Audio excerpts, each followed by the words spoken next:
توفیق عطا فرمائے۔ آج 10 رمضان المبارک کا دن ہے، اور جس طرح ہم نے پچھلے جمعے میں سیدہ فاطمہ الزہرا رضی اللہ تعالیٰ عنہ کا تذکرہ خیر سنا تھا، آج 10 رمضان المبارک کا دن پچھلے جمعے کو ہم نے آپ کی صاحبزادی کا ذکر خیر سنا تھا، آج آپ کی والدہ محترمہ سیدہ فاطمہ الزہرا کی والدہ محترمہ طیبہ طاہرہ سیدہ خدیجہ الکبریٰ رضی اللہ تعالیٰ عنہ کا ذکر خیر سنیں گے، اور اپنی محبت اور عقیدتوں کے نذرانے سیدہ خدیجہ کی بارگاہ میں پیش کریں گے کہ اللہ تبارک و تعالیٰ ان کی روح کو ہم سب سے راضی فرمائے، اور ہماری نسلوں کو سے بھی راضی فرمائے، اور ہمیں ان کی بارگاہ عقیدت میں اپنی محبتوں اور عقیدتوں کے نذرانے پیش کرنے کی توفیق عطا فرمائے۔ اللہ تبارک و تعالیٰ قرآن مجید کے اندر ارشاد فرماتا ہے النبی اولیٰ بالمؤمنین من انفسہم، اللہ فرماتا ہے کہ نبی جو ہے وہ مومنوں کے جان سے بھی زیادہ قریب ہے اور ان کے جان سے بھی زیادہ مالک ہے۔ نبی اتنے قریب ہے، اور نبی کی جو بیویاں ہیں میرے آقا علیہ الصلوۃ والسلام کی جو ازواج مطہرات ہیں وہ ہم سب مومنوں کی ماں ہیں، جتنے بھی حضور علیہ الصلوۃ والسلام کی زوجہ محترمہ وہ ہم سب کی کیا ہے؟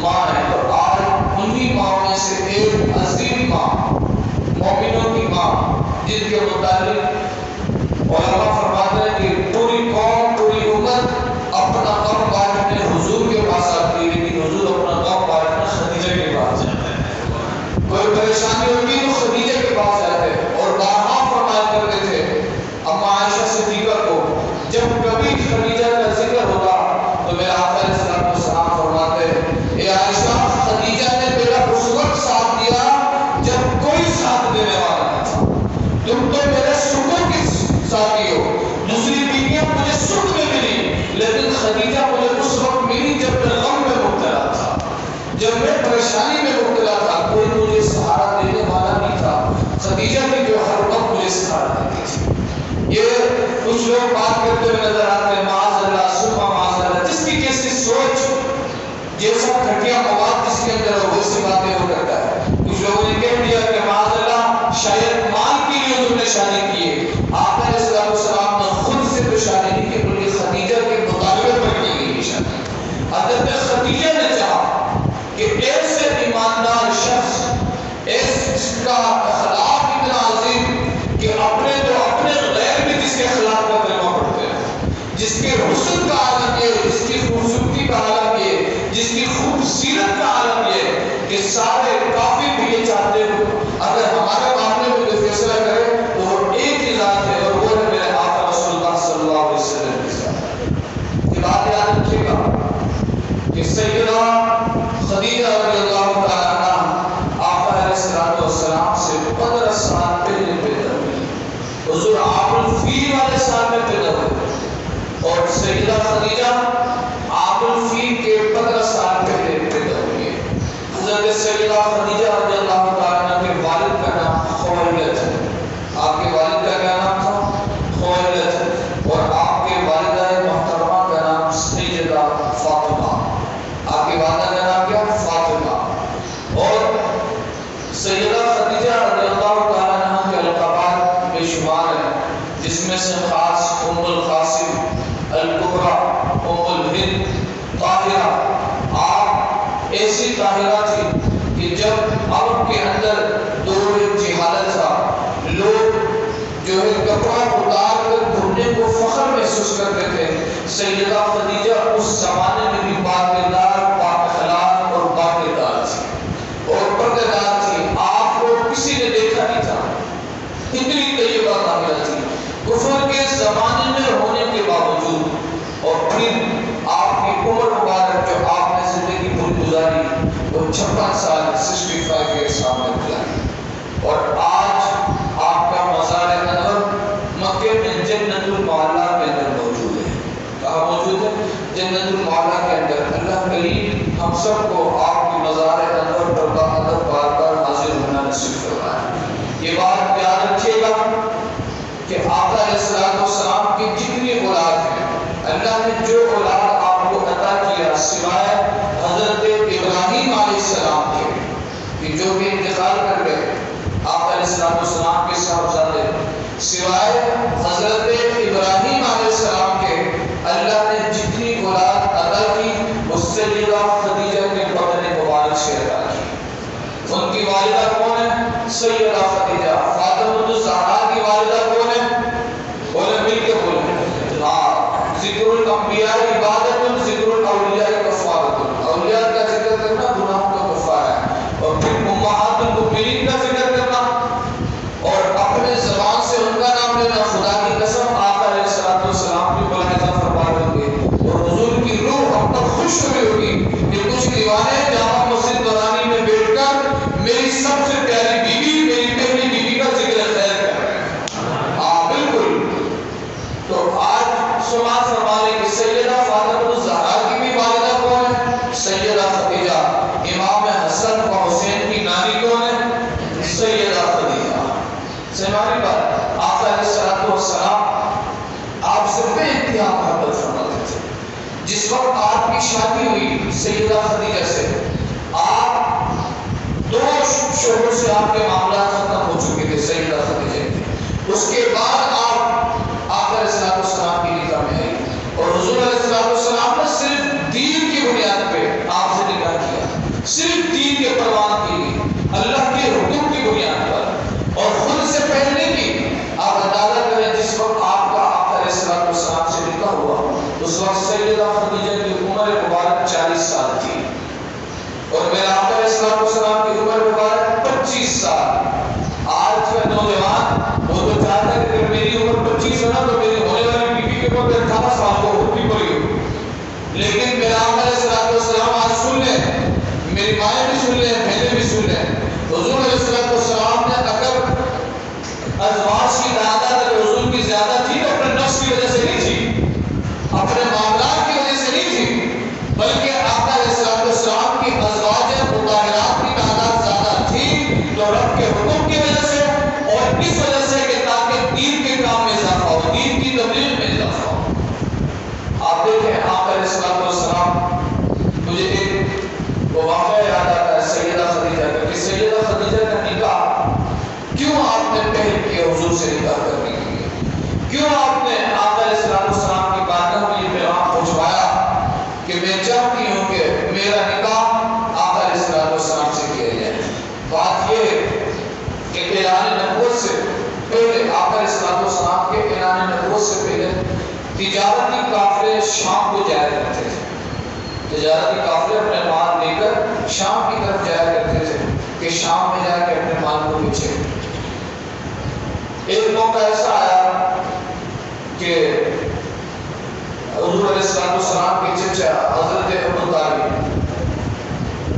اس وقت آپ کے پاس مال تھا نہیں اور آپ معیشتی طور پہ بڑے کمزور ہو چکے تھے، بڑے کمزور ہو چکے تھے۔ آپ نے اپنے بھتیجے آقا علیہ السلام سے عرض کیا کہ میرے بھتیجے اس بار ہمارا تجارتی قافلہ شام کو نہیں جا سکتا، ہمارے پاس مال نہیں ہے، ہمارے پاس ریسورس نہیں ہے، معیشت ہماری بہت خراب ہو چکی ہے، کاروباری حالات ٹھیک نہیں ہے، تو ہمارا قافلہ تو نہیں جا سکتا، لیکن خدیجہ بن کبریٰ کا قافلہ اور بڑے عالی شان طریقے سے، کیونکہ آپ بہت بڑی بزنس مین تھے، بہت بڑی بزنس مین، بڑا آپ کا معاملہ تھا، بڑا آپ کا روڈ دبدبہ تھا، پورے آپ کے اندر آپ جیسے بزنس کسی کے بات نہیں تھے، کیونکہ آپ خاندانی امیر تھے، بڑا مطلب مال دول، بڑے آپ کے غلام تھے، بڑی خادمات تھے،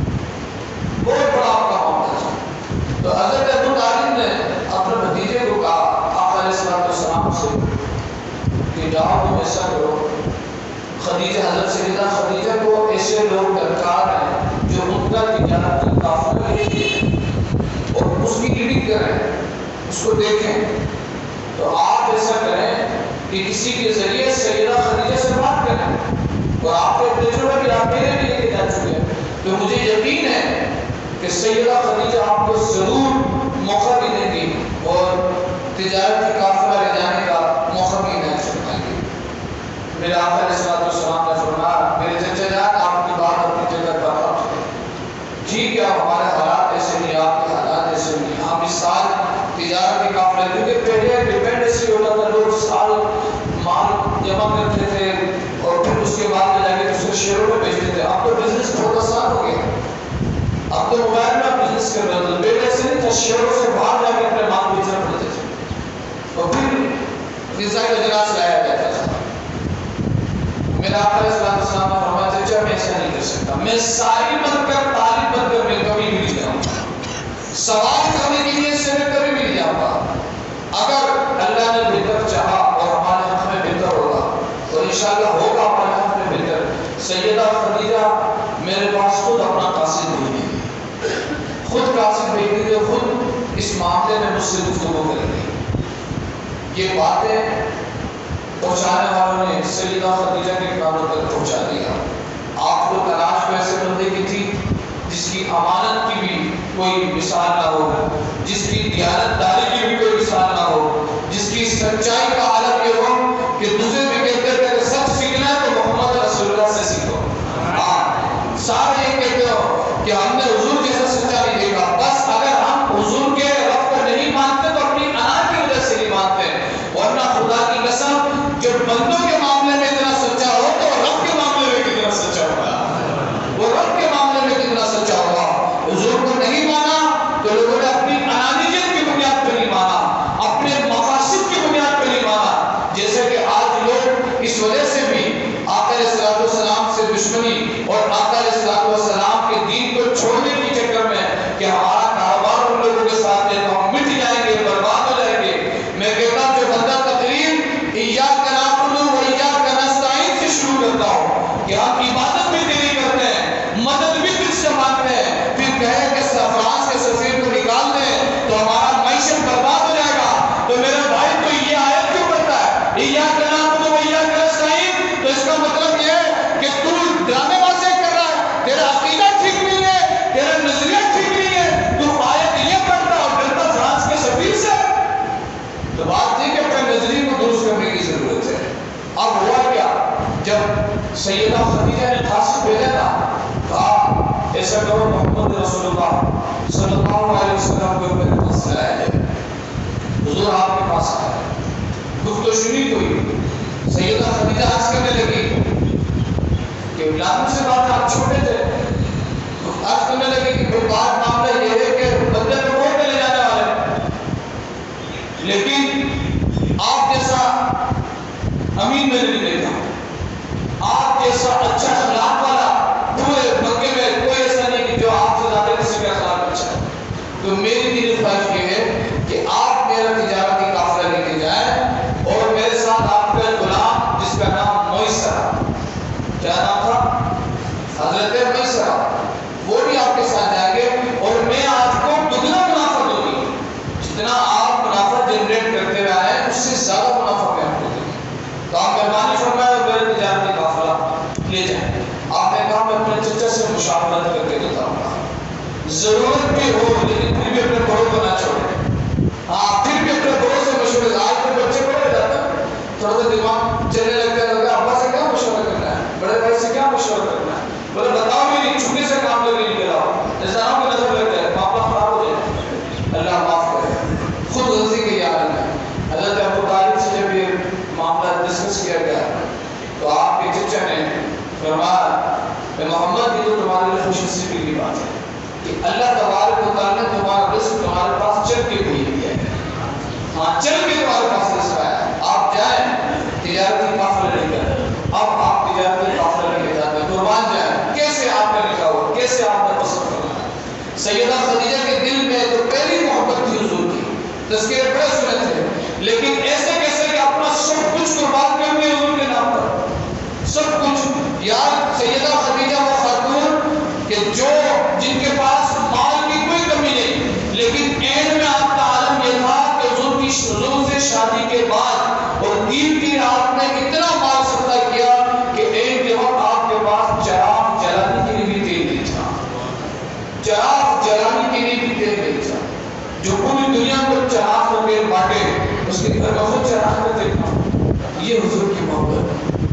جب آپ جانے لگے آپ علیہ السلام تو میسر آپ کے ساتھ تھا شام میں، واقعہ بڑا لمبا ہے، بڑا لمبا 4 صفحے تو اس کو لکھنے میں لگے، لیکن میں مختصر کر کے بات آپ کے سامنے پیش کر رہا ہوں اور صرف اس نیت سے پیش کر رہا ہوں کہ یا اللہ اے میری امی جان خدیجہ الکبریٰ آپ سب کے چہروں کو بھی دیکھیے اور ہماری حاضری کو بھی اپنے بردن میں قبول فرمائے، ہاں بس اسی نیت کے ساتھ۔ تو جب آپ شام کے شہر بصرہ میں پہنچے تو میرا آپ علیہ السلام ایک درخت کے سائے میں بیٹھ گئے، ایک درخت کے سائے میں آرام کرنے کے لیے بیٹھ گئے۔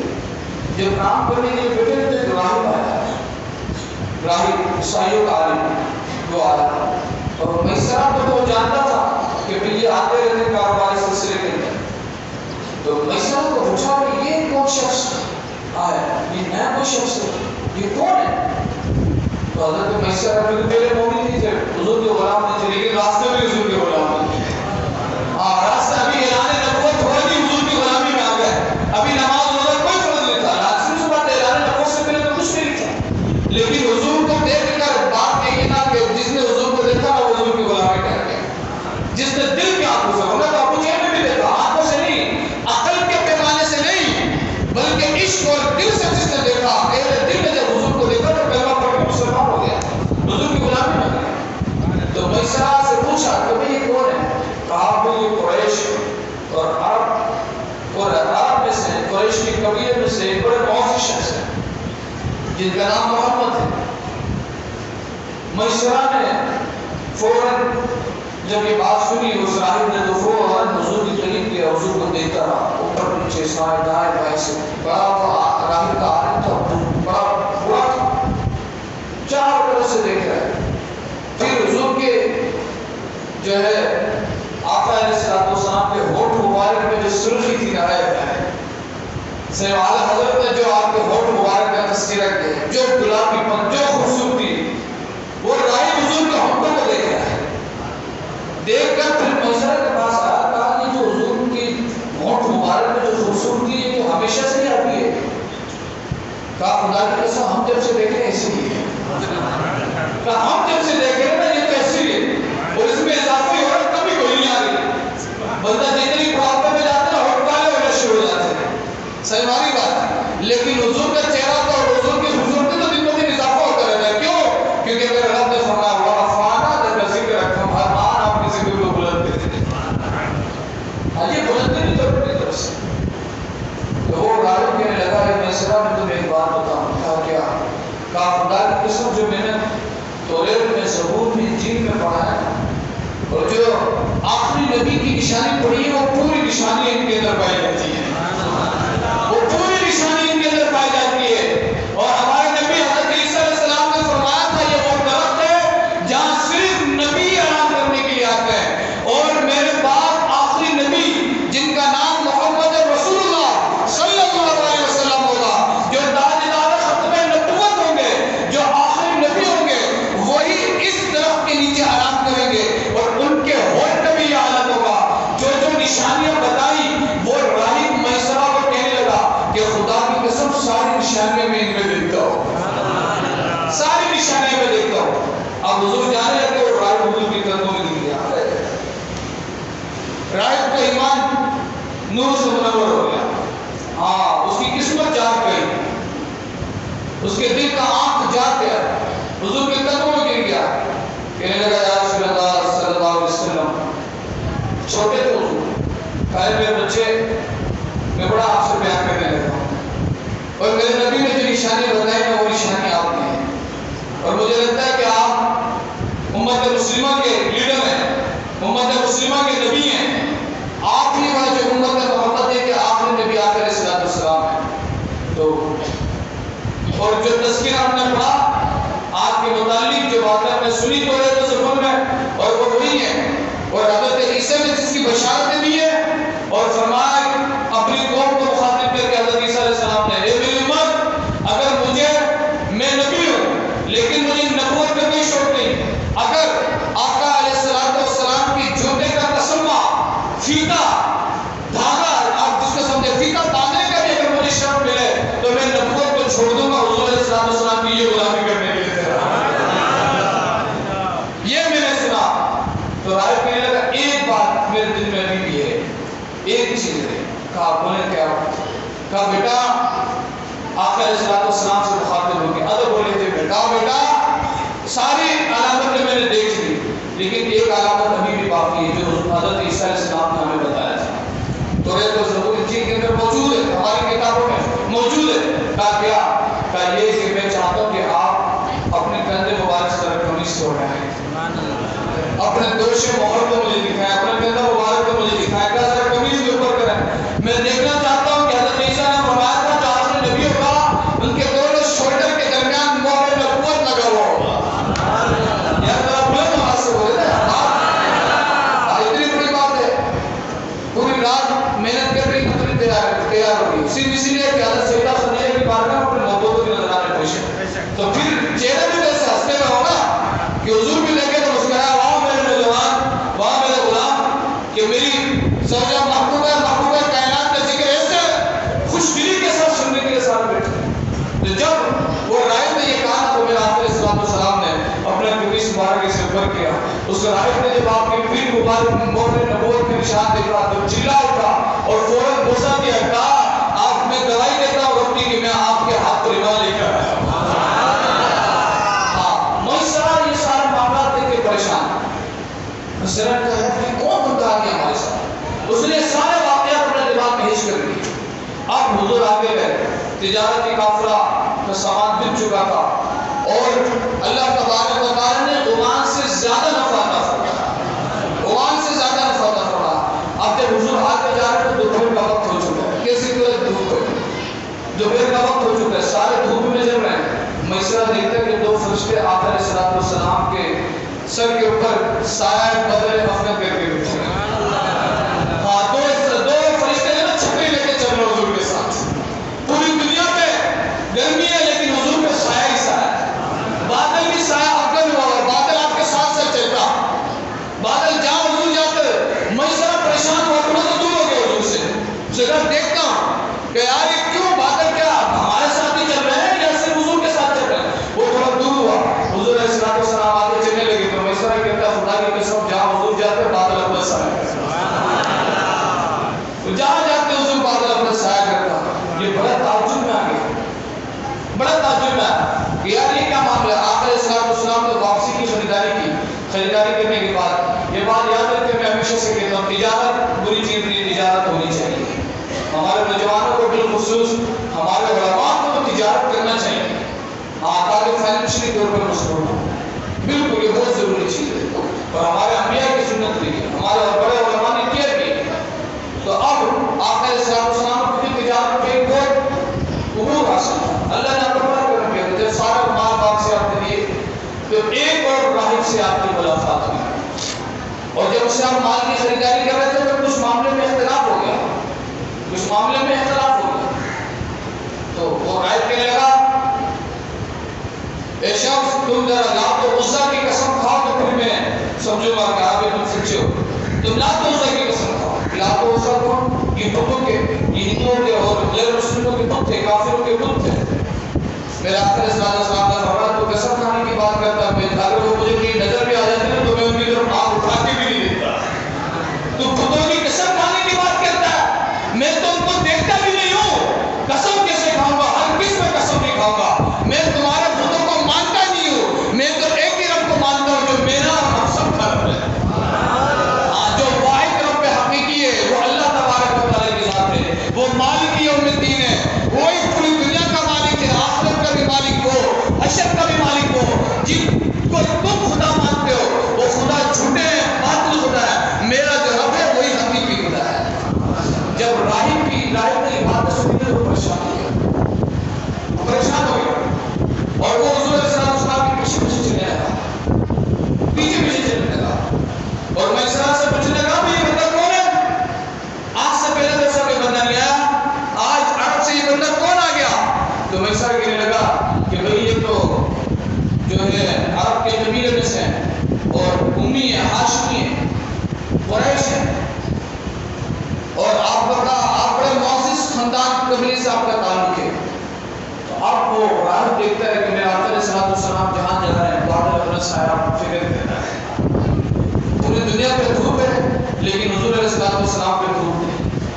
علیہ السلام پر رب کی طرف سے سایہ موجود.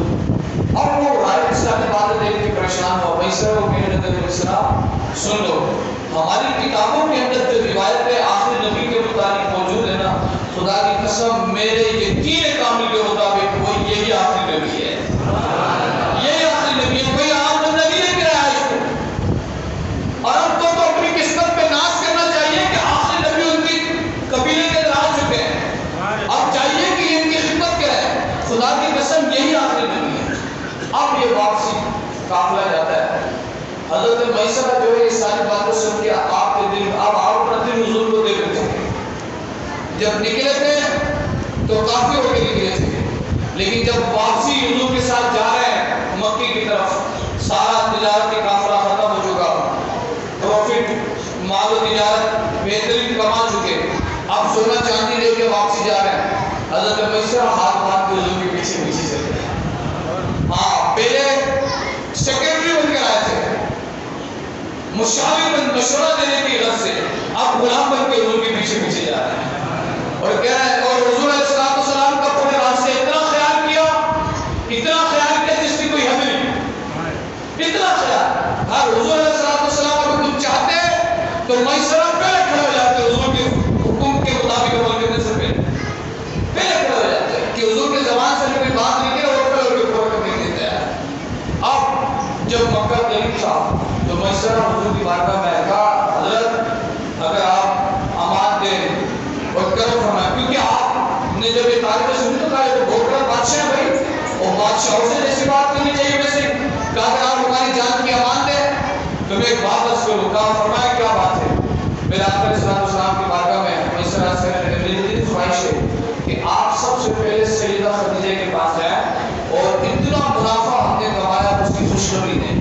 میں پیچھے سے آتا ہوں آپ کے پاس, میں کیا کرتا ہوں پیچھے سے آپ کے پاس آتا ہوں. میرا آپ علیہ السلام فرمایا جیسے آپ کی مرضی, ٹھیک ہے. آپ ایک جنگل میں ٹھہر گئے. حضور علیہ السلام مکے میں داخل ہوئے. جب داخل ہوئے تو شور ہو چکا تھا کہ بھائی سیدہ خدیجہ کا قافلہ کے نگران محمد رسول اللہ صلی اللہ علیہ وسلم واپس تشریف لا چکے ہیں. اب سارے لوگ سیدہ خدیجہ اپنے عمارت پہ کھڑی کہ بھائی دیکھنے کے لیے کہ کیا ہوا, کیا تجارت کی قافلہ واپسی آ رہا ہے مال لے کر, یا ایک اچھا پروفٹ ہوا ہے. اب سیدہ خدیجہ اور آپ کی سہیلیاں وہ اوپر کھڑی ہیں اور دیکھتی قافلے پر نظر ہے تو کیا دیکھتی ہیں کہ سارا جہاں دھوپ سے بھرا ہوا ہے. این دھوپ کا وقت ہے, گرمی کا وقت ہے, این زور کا وقت, سخت گرمی, آگ کی گرمی, سارے لوگ دھوپ میں جل رہے ہیں. لیکن خدا کی قسم آقا علیہ السلام کے سر انور پر اللہ تبارک و تعالی نے اپنی رحمت کا سایہ کیا ہوا. سارے لوگ دھوپ میں جل رہے ہیں لیکن رحمت کا سایہ حضور کے اوپر. سیدہ خدیجہ نے مال کی طرف نہیں دیکھا, آقا علیہ السلام کے چہرے مبارک کی طرف دیکھا, اور اس معجزے کی طرف دیکھ کے پریشان رہی, یہ کیا ماجرا ہے. اب سیدہ خدیجہ کے پاس حضور آئے, خوشخبری دی. سیدہ خدیجہ نے مال کے حوالے سے بات کرنے کے بجائے کہا اے محمد رسول اللہ صلی اللہ علیہ وسلم, میسرہ کیا ہے, میسرہ کہاں ہے. کہا وہ ہمارے پیچھے رہ گئے. وہ کہاں رہ گئے, پیچھے رہ گئے, وہ آ رہے ہیں. تو سیدہ خدیجہ رضی اللہ تعالیٰ کے دل میں بات ہے تصدیق کرنے کے لیے کہ یار میں دیکھتی ہوں کہ کیا یہ میرا وہم ہے کہ سایہ رحمت کا سایہ ان پر ہوا, بادل نے اپنا سایہ پر کیا ہوا ہے. یہ دیکھتی ہوں کہ تحقیق کرتی ہوں کہ حقیقت میں ایسا ہے یا نہیں. آپ نے کہا ایسا کریں جائیں میسرہ کو اپنے ساتھ لے کر, میسرہ کو کیا کریں اپنے ساتھ لے کر. آپ علیہ السلام نے مڑے اور پیچھے گیا میسرہ کو ڈھونڈنے کے لیے. جب میسرہ کو اپنے ساتھ لے کر آ رہے تو سیدہ خدیجہ فرماتے ہیں خدا کی قسم میں نے بھی دیکھا, میری سہیلیوں نے بھی دیکھا, اور آپ کے تمام لوگوں نے دیکھا, جہاں جہاں حضور جاتے ہیں اللہ کی رحمت کے سایہ ان پر ہوتا. پوری دنیا دھوپ میں جل رہی ہوتی لیکن آقا علیہ السلام پر اللہ تبارک و تعالی نے اپنی رحمت کا سایہ کیا ہوا ہوتا. جب یہ سارے معاملات دیکھیں تو حضرت سیدہ خدیجہ رضی اللہ تعالیٰ عنہ نے آپ کے چچے کے پاس آپ کے نکاح کا پیغام دے دیا. تو یہ صورتحال میں آپ کو لکھا ہو, اور اندازہ کریں کہ میں نے آپ سے کہا جس طرح سے سیدہ خدیجہ نے قربانی دی نہ وہ کوئی عام قربانی نہیں. آپ اما عائشہ صدیقہ رضی اللہ عنہ فرماتی کہ تجھے دل تو میرا کر رہا ہے, میں آج عائشہ صدیقہ فرماتی ہیں کہ دوپہر کا وقت آقا علیہ السلام کا معمول یہ تھا کہ حضور کھانے کے بعد تیرلا فرماتے ہیں، آرام فرماتے ہیں، کوئی دوسرے صحابہ کوئی بھی حضور کو ڈسٹرب کرنے کے لیے نہیں آتے، ساروں کو پتا ہوتا تھا کہ ظہر کے بعد حضور اپنے حجرہ اندر میں آرام فرمانے کے لیے جلوہ افروز ہوتے، کوئی ڈسٹرب کرنے نہیں آتا۔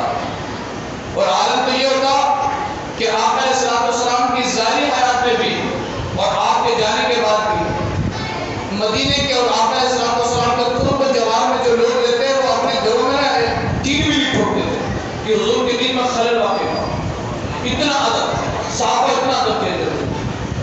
اما عائشہ فرماتی ہیں میرے آقا علیہ السلام میرے سرکار تشریف فرماتے ہیں، بیٹھے ہوئے تھے، اتنے میں نا دروازہ ٹھک ڈالا کسی ایک بوڑھی عورت کی آواز ہے، بوڑھی عورت کی آواز ہے، تو جیسے ہی وہ آواز میرے آقا علیہ السلام نے سنا، ایسے تو حضور علیہ السلام گیٹ کھولنے کے لیے ہم یہ تکلیف نہیں لیتے کہ حضور جا کے گیٹ کھولیں، عائشہ فرماتی میں جاتی، میں سوال کرتی، لیکن وہ بوڑھی عورت کی آواز جیسے حضور کے کانوں تک پہنچے، آقا علیہ السلام فوراً سے پہلے اٹھ گئے اور دوڑے جا کے گیٹ کھولا تو دیکھا کہ بوڑھی عورت ہے۔ آقا علیہ السلام نے تو گھر میں بلایا، بٹھایا اور مجھے کہا کہ بھائی کھانے پینے کا انتظام کرو، کھانے پینے کا انتظام کیا اور بڑے دیر تک حضور علیہ السلام کان لگا کر ان کی باتیں سنتے رہے، کان لگا کر ان کی باتیں سنتے۔ جب وہ اب آپ کے نیند کا ٹائم بھی پورا ہو گیا، آپ وہ لیڈیز وہ بوڑھی عورت چلے گئی تو آقا علیہ السلام جو ہے اپنے بستر مبارک میں لیٹے، میں آقا علیہ السلام کی پاؤں دبا رہی تھی۔ آج جو بیویاں یہ سمجھتی ہیں نا کہ اب شوہر کی خدمت کرنا کہ حق لازمی نہیں ہے، یہ کہاں لکھا ہے، یہ کوئی ہمارا حق ہے، ہم تو آزادی ہے رائے کے حقدار ہیں، تو ان کو سبق لینا چاہیے کہ آقا علیہ السلام کے ازواج مطہرات وہ ہم سب کی مائیں بیچ رہی تھی کہ تم نے کدھر سے کس ماں سے تم نے سیکھ لیا، کہ کہاں سے تم سیکھ کے آ گئے، یہ خدا کا یہ باتیں فساد ہے، اصلاح والی باتیں نہیں۔ خیر اما عائشہ آپ کے پاؤں مبارک کو دبا رہی ہے، آقا علیہ السلام کی بارگاہ میں ایسے مل گئی، یہ میرے سرکار یہ معاملہ بڑا عجیب دیکھا، یہ وقت آپ کے آرام کا ہوتا ہے، لیکن آج کون ایسی عورت تھی کہ جس کی آواز سن کر آپ چلے گئے اور اتنا آپ نے وقت دیا اور اتنا اہتمام کیا، اور جب وہ گئی تو آپ نے اتنے تحائف ان کے ساتھ روانہ کیے، اتنے تحفے آپ نے دیے، تو میرے آقا علیہ السلام فوراً اٹھے۔ اما عائشہ فرماتی حضور کی آنکھوں سے آنسو جاری ہوئے، حضور کی آنکھوں سے آنسو جاری ہوئے۔ اما عائشہ عرض کرنے لگی حضور سرکار میرے کیا بات ہے؟ کہے عائشہ یہ میری پہلی بیوی سیدہ خدیجہ رضی اللہ تعالیٰ عنہ کی سہیلی ہے، اور جب بھی جب ہم دونوں تھے تو جب یہ سیدہ خدیجہ کے پاس آتی تھی نا یہ عورت، تو سیدہ خدیجہ اس کے لیے دسترخوان بھی لگاتی تھی، کھانا بھی کھلاتی تھی، بڑی دیر آپس میں باتیں کرتے رہتے تھے، اور جب چاہتی تھی نا تو بڑا ماں سے نوازتی تھی۔ تو میں نے آج سیدہ خدیجہ کی اس یاد کو زندہ کر دیا، کتنی محبت۔ اما عائشہ صدیقہ فرماتے ہیں کہ خدا کی قسم مجھے اتنا رشک کسی عورت پہ نہیں آیا جتنا رشک خدیجہ کی قسمت پر آیا، کہ جب حضور کسی بکری کو ذبح کرتے تو اس میں سے بہترین گوشت نکالتے اور خدیجہ کی سہیلیوں کو بھیجتے اور اتنا دیتے کہ جتنا ان کو کافی ہو جائے۔ میں نے ایک دن کہا عائشہ صدیقہ فرماتی ہے حالانکہ خدیجہ کو میں نے دیکھا تو نہیں، میرے نکاح سے پہلے وہ حضور کی نکاح میں تھی اور ان کا انتقال ہو چکا تھا، لیکن میں نے کہا یا رسول اللہ کیا بات ہے، کیا بات ہے کہ آپ اس بوڑھی بیوی کا ذکر کرتے کرتے نہیں کرتے؟ لازمی سی بات ہے کہ آپ 40 سال کی عمر میں حضور کی نکاح میں آئی، لیکن قربان جائے آج بھی اللہ ہمیں غار ہرا جانا نصیب فرمائے۔ یقین کرے جوانوں کا کام نہیں ہے غار ہرا پہ جانا، جوانوں کا کام نہیں ہے۔ جب ہم گئے تھے مجھے اچھی طریقے سے یاد ہے 2.5 گھنٹے میں اوپر چڑھے تھے، 2.5 گھنٹے میں مطلب آپ کے ختم ہو جاتا ہے، پتہ ہے کئی 10-15-20 منٹ تو ہر راستے میں آرام کرنے کے لیے بیٹھتا ہے، ابھی تو پھر بھی جو ہے راستے آسان ہیں، اس وقت کتنا راستہ مشکل تھا۔ قربان جائے سیدہ خدیجہ اس وقت بھی حضور کی کیسے خدمت کرتی تھی، صبح بھی جاتی تھی کھانا لے کے، شام کو بھی جاتی تھی۔ جتنے دن حضور علیہ السلام غار ہرا میں رہے، سیدہ خدیجہ مکے سے اتنے دور ہے، مکے سے قریب نہیں ہے، یہاں سے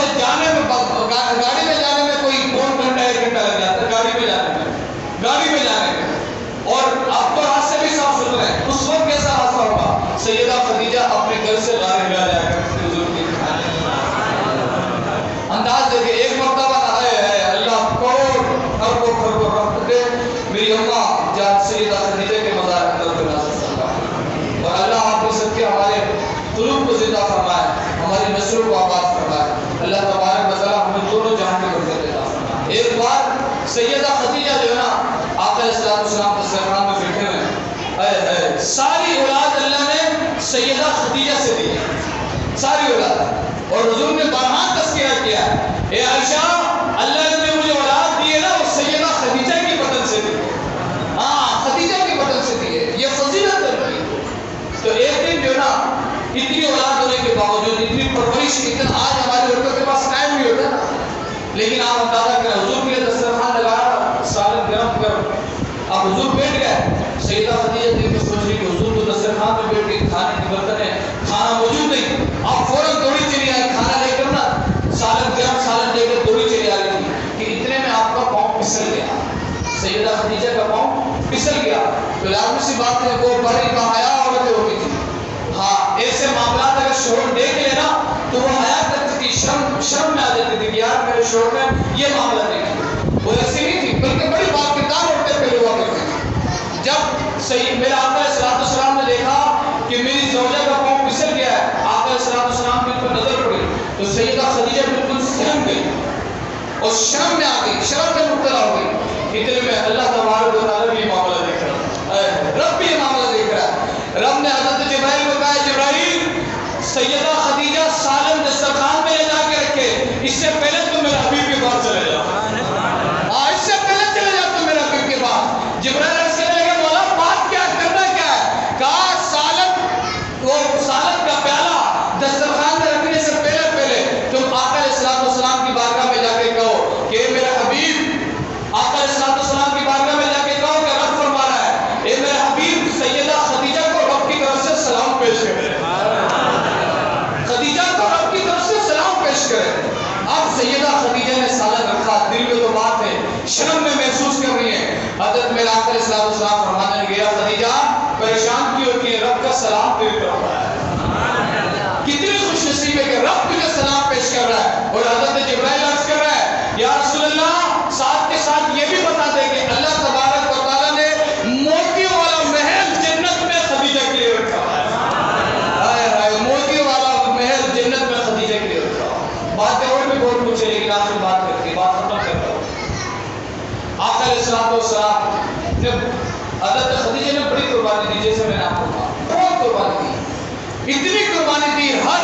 جب حضور پریشان ہوتے جو اعلان نبوت کا وقت تھا حضور پہ کتنا مشکل گزرا آپ کو پتا ہے یار. ہم نے تو گالی نہیں سنی نا, آج میں اپنے لوگوں کو کہتا ہوں جو دین کی خدمت کرتے ہیں نا ہمیں بھی اچھی طریقے سے یاد ہے 100 روپے مانگنے کے لیے نا ایسے میں موقع آیا, ایک بڑی سیمنٹ کے لیے 1 کروڑ والے چلے گئے. 750 روپے اگر کوئی بھی سیمنٹ ہے تو 800 روپے تو پیٹرول کا سر. جب ہمیں مسجد بنا رہا تھا مجھے اچھی طریقے سے یاد ہے, کسی نے کہا کہ یار ایک سیٹ صاحب ہے ان کے پاس چلیں گے شاید میں. آپ یقین کریں 1 ہفتے تک ہم اس کے گھر پہ جاتے رہے. میں نے اللہ کی بات کا پھنس گیا, بولا اتنے ذلیل ہو گئے. لیکن پھر میرے مرشد کریم نے کہا کہ یہ کیا بات کرتے ہیں, تو یہ نہیں کہتے کہ ہمارے نبی نے کتنی محنت کی ہے, حضرت موسیٰ نے کتنی محنت کی ہے. لیکن مخیر حضرات کو بھی چاہیے کہ یار دین کے نام پر لینے والے حضرات کو اتنا کرنا کرنا چاہیے. اگر دینا ہے رب کی بارگاہ میں تو دے دیں, رب قبول فرمانے والا ہے. لیکن کتنی مشکلات کی ہوگی آپ اندازہ بھی نہیں کر سکتے, کتنی مشکلات. اور ہر معاملے میں اگر کسی نے سہارا دیا ہے تو وہ سیدہ خدیجہ نے حضور علیہ السلام. ہاں مال بھی قربان کر دیا, جان بھی دی, سب کچھ. اب یہ جو بچے شور کر رہے ہیں ان کو چپ کرنا پڑے گا, چپ کرنا, اور نہیں چپ ہوتے تو باہر نکال دیں. اب آخری وقت ہے سیدہ خدیجہ رضی اللہ تعالیٰ بالکل من سے مرض الموت میں آپ تشریف فرمائیں. سیدہ فاطمہ الزہرا آپ کے پاس موجود ہیں. سیدہ خدیجہ کا عالم یہ تھا کہ کبھی بھی حضور سے ڈائریکٹ کوئی چیز نہیں مانگا, سب کچھ دے دیا ہے. کبھی کچھ چاہیے نا عرض نہیں کیا حضور کی بارگاہ میں, بلکہ اپنی بیٹی فاطمہ کے وسیلے سے مانگا کرتی تھی. جب بھی کوئی بات کوئی چیز چاہتی ہے تو فاطمہ کو کہتی ہے فاطمہ جاؤ اپنے بابا جان کو بولو کہ امی یہ منگوا رہی ہے, امی کو یہ چاہیے. اور حضور فاطمہ کو دیکھتے تو سب کچھ دے دیتے. اب آخری وقت ہے سیدہ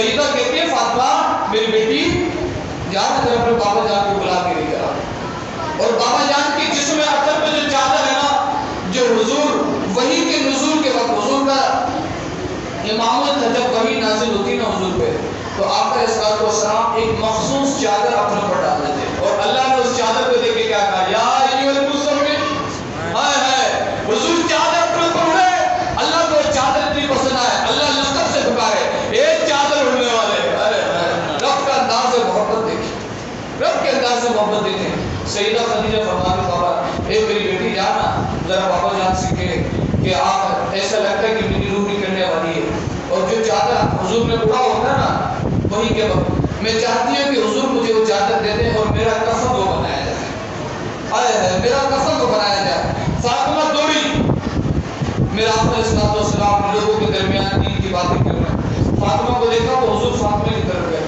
کہا میری بیٹی کیا ہوا؟ فاطمہ کی آنکھوں سے آنسو جاری، کہا بابا جان امی کی ایسی طبیعت ہے، صحابہ فرماتے ہیں کہ حضور دوڑے گئے، ادھر ادھر حضور نے نہیں دیکھا بلکہ حضور دوڑے گئے سیدہ خدیجہ کے پاس، آنکھوں سے آنسو جاری۔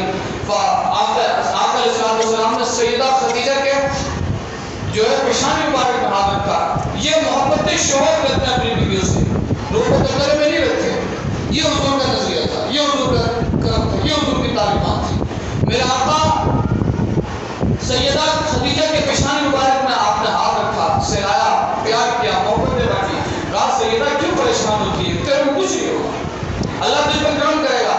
تو سیدہ خدیجہ اس کہنے لگی نہیں یا رسول اللہ مجھے لگتا ہے کہ اب میرا آخری وقت ہو چکا ہے، میں آپ سے ایک بات عرض کروں فاطمہ کے وسیلے سے، فاطمہ نے آپ کو بتایا ہوا ایک بات عرض کروں، ایک خواہش کا اظہار کروں، یا پوری زندگی کچھ نہیں مانگا سب کچھ دے دیا، کچھ نہیں مانگا، آخری وقت میں بھی خواہش کا اظہار کر رہی ہے تو ڈر ڈر کے فاطمہ کے وسیلے سے کر رہی ہے، کہا کہ میری جان تیرا مجھ پہ بڑا کرم ہے، تو نے مجھے بڑا سہارا دیا، بتا کیا مانگنا ہے، مانگ، کیا بات ہے، کر، جو مانگے گی تجھے ملے گا۔ تو سیدہ خدیجہ سے کہنے لگی میرے دل میں خواہش ہے، میری دلی خواہش ہے کہ جو چادر مبارک آپ نے اڑا ہوا نا، کاش آپ وہ چادر مجھے دے دیں، اور میں چاہتی ہوں کہ اسی آپ کی جو چادر مبارک تھی میں میرا کفن بنایا جائے، مجھے اسی کے ساتھ دفنایا جائے تاکہ اللہ کریم مجھ پر رحم فرمائے، آپ کی چادر مبارک دے سکتے ہیں۔ آقا علیہ السلام کی آنکھوں سے آنسو جاری ہو گئے، حضور علیہ السلام بے اختیار ہونے لگے، سیدہ فاطمہ الزہرا کی طرف دیکھتے، سیدہ خدیجہ کی طرف دیکھتے اور فرمانے لگے خدیجہ اتنی سی بات، خدا کی قسم اگر ابھی تم میرا کھال میں اگر مجھ سے مانگتی نا، میرے جسم میں چڑھا ہوا کھال میں اگر تم مجھ سے مانگتی تو خدا کی قسم میں اپنی کھال میں اتار کے تجھے ذرا بلند آواز میں اپنی کھال بھی اتار کے تجھے، کتنا پیار آقا علیہ السلام نے سیدہ خدیجہ سے کیا ہے۔ اللہ تبارک و تعالیٰ کی باتوں میں دعا ہے کہ رب کریم ہم سب کی محبتوں کے نظرانے خدیجہ کبریٰ رضی اللہ تعالیٰ عنہ کی بارگاہ میں قبول فرمائے، اور آپ تمام حضرات سے گزارش ہے کہ جتنا ہو سکے سارے ثواب کریں، فاتحہ اور ریاض کریں، اگر ہو سکے تو بھائی افطار میں بیٹھیں، افطار کی دسترخوان لگی ہو تو ہاتھوں کو اٹھا کے خاندان والوں کے ساتھ، بیوی بچوں کے ساتھ ریاض کریں کہ مالک مولا ان تمام اعمال اور آج کے روزے کے ثواب سیدہ خدیجہ کے بارگاہ میں افضل کریں۔ اللہ کریم ہم سب کے اپنے کو